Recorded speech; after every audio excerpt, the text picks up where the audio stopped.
Hello दोस्तों, कैसे हो आप सब। Welcome back to job university. मैं हूं प्रकाश। अगर आपने डिप्लोमा किया हुआ है, बीएससी किया हुआ है या फिर आपने आईटीआई किया हुआ है तो आपके लिए बहुत ही बड़ी गोल्डन अपॉर्चुनिटी निकली हुई है। और ये अपॉर्चुनिटी निकली हुई है डीआरडीओ की तरफ से, defence research and development organisation की तरफ से, जो ministry of defence government of India के अंडर आती है। डीआरडीओ में टोटल 1901 वैकेंसीज रिलीज की गई है। दो अलग अलग पोस्ट है जिसमें वैकेंसीज रिलीज की गई है। सबसे पहली वैकेंसी निकली हुई है सीनियर टेक्निकल असिस्टेंट के पोस्ट में, जिसमें टोटल 1075 वैकेंसीज निकली हुई है और ये ग्रुप बी की पोस्ट है।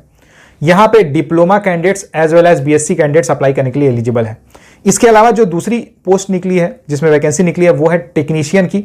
इसमें टोटल 826 वैकेंसी निकली हुई है, ग्रुप सी की पोस्ट है। यहां पे 10th प्लस आईटीआई अगर आपने किया हुआ है तो आप यहां अप्लाई कर सकते हो। अब अगर बात करें डिप्लोमा कैंडिडेट्स की, तो डिप्लोमा कैंडिडेट्स के लिए जो टारगेट जॉब रहती है सेंट्रल गवर्नमेंट में जाने की, वो होती है एसएससी जेई।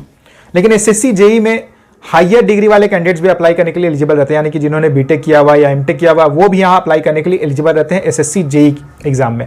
अब इसके कारण क्या होता है कि जो कट ऑफ रहता है ये काफी हाई चला जाता है, क्योंकि बहुत सारे कैंडिडेट्स अप्लाई करते हैं, कंपटीशन का लेवल हाई रहता है, तो ऑब्वियसली कट ऑफ हाई चला जाता है।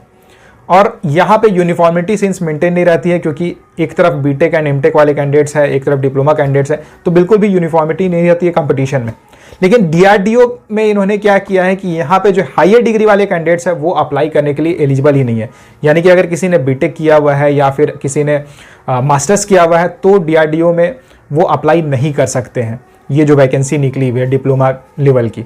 अब इसमें फायदा किसे होगा? इसमें फायदा आपको होने वाला है। अगर आपने डिप्लोमा किया हुआ है तो आपके लिए कंपटीशन यूनिफॉर्म रहने वाला है।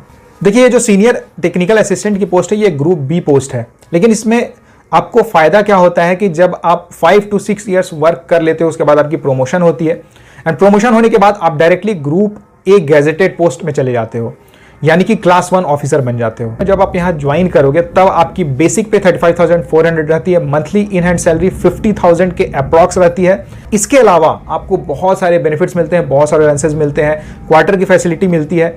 अगर मैं इनकी पोस्टिंग लोकेशन की बात करूं तो डीआरडीओ के ऑफिसेज प्राइम लोकेशंस में है, बड़े बड़े सिटीज में है, तो आपकी पोस्टिंग हमेशा बिग सिटीज में होती है। और जो डीआरडीओ की कॉलोनी रहती है वहाँ स्कूल्स रहते हैं, स्विमिंग पूल्स रहती है, यानी कि सारी जो बड़ी बड़े जो हम फैसिलिटीज की बात करते हैं ना कि क्या क्या फैसिलिटीज मिलती है किसी ऑर्गेनाइजेशन में, तो सारी फैसिलिटीज आपको यहाँ मिलती है।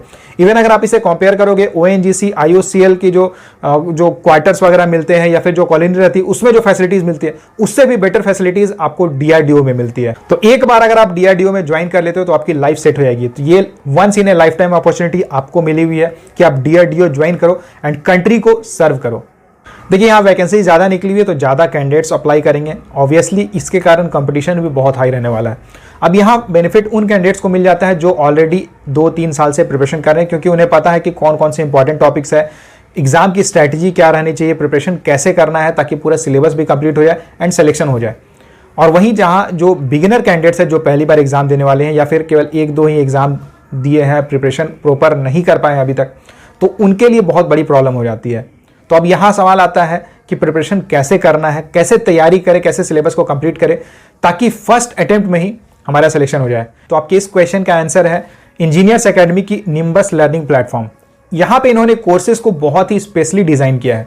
स्पेशली डिजाइन मैं इसलिए कह रहा हूँ कि अगर कोई कैंडिडेट है जो जस्ट प्रिपरेशन स्टार्ट कर रहा है एंड उसकी टारगेट है कि वो फर्स्ट अटेम्प्ट में ही सिलेक्शन लेना चाहता है, डीआरडीओ में एंट्री करना चाहता है, तो कोर्सेज को ऐसा डिजाइन किया गया है कि आप पूरे सिलेबस को, पूरे कोर्स को कंप्लीट कर लोगे और डीआरडीओ में फर्स्ट अटेम्प्ट में ही सिलेक्शन ले लोगे। देखिए, आईटीआई एंड डिप्लोमा कैंडिडेट्स के लिए सीबीटी 1 है जो दोनों के लिए कॉमन रहने वाला है। सीबीटी 1 में quant, reasoning, English and general knowledge से क्वेश्चंस पूछे जाएंगे। और एक और कोर्स है जो स्पेशली डिप्लोमा कैंडिडेट्स के लिए डिजाइन की गई है और ये है सीबीटी 1 प्लस सीबीटी 2। तो सीबीटी 1 में quant, reasoning, English and general awareness cover हो जाएगा, एंड जो सीबीटी 2 है, सीबीटी 2 में जो टेक्निकल एस्पेक्ट्स हैं, टेक्निकल सब्जेक्ट है, वो पूरा कवर किया जाएगा। अगर आपने डिप्लोमा किया हुआ है सिविल, मैकेनिकल, इलेक्ट्रिकल, इलेक्ट्रॉनिक्स या फिर कंप्यूटर साइंस में, तो आप ये कंप्लीट कोर्स ले सकते हो, कंबाइंड कोर्स ले सकते हो एंड प्रिपरेशन कर सकते हो। अगर आपने केवल आईटीआई किया हुआ है या फिर आपने डिप्लोमा किया हुआ है किसी और ब्रांच में, तो आप सीबीटी 1 वाली कोर्स ले सकते हो। गाइस, अभी प्लेटफॉर्म के ऊपर बहुत ही जबरदस्त ऑफर चल रही है। सीबीटी 1 कोर्स जिसकी ओरिजिनल प्राइस 1500 है वो डिस्काउंट के बाद आपको 799 रुपीज में मिल जाएगा। और अगर आप कंबाइंड कोर्स लेना चाहते हो सीबीटी 1 प्लस सीबीटी 2, तो इसकी ओरिजिनल प्राइस 10,000 रुपीज है, लेकिन अभी डिस्काउंट के बाद ये आपको 4,999 रुपीज मिल जाएगा। तो अगर आप भी डीआरडीओ में ज्वाइन करना चाहते हो, एक सेटल्ड लाइफ जीना चाहते हो और साथ ही साथ कंट्री को सर्व करना चाहते हो, तो डीआरडीओ की तरफ से एक बहुत बड़ी अपॉर्चुनिटी आपके लिए निकली हुई है। इन कोर्सेज के लिंक मैं डिस्क्रिप्शन बॉक्स में डाल दे रहा हूं, तो आप वहां जाके कोर्सेज को चेकआउट जरूर कर सकते हैं। जिस भी एग्जाम को टारगेट करके आप प्रिपरेशन कर रहे हो उसके अकॉर्डिंग आप कोर्सेज परचेज कर सकते हो। तो आप कमेंट करके बताना कि डीआरडीओ में आप किस पोस्ट के लिए अप्लाई कर रहे हो, और साथ ही साथ डीआरडीओ से रिलेटेड आपकी कोई भी क्वेरी रहती है तो आप मुझे कमेंट करके पूछ सकते हो। वीडियो को लाइक जरूर करना, ज्यादा से ज्यादा शेयर करना। अगर आप इस चैनल पर नए हो तो चैनल को सब्सक्राइब जरूर कर लेना। Thank you.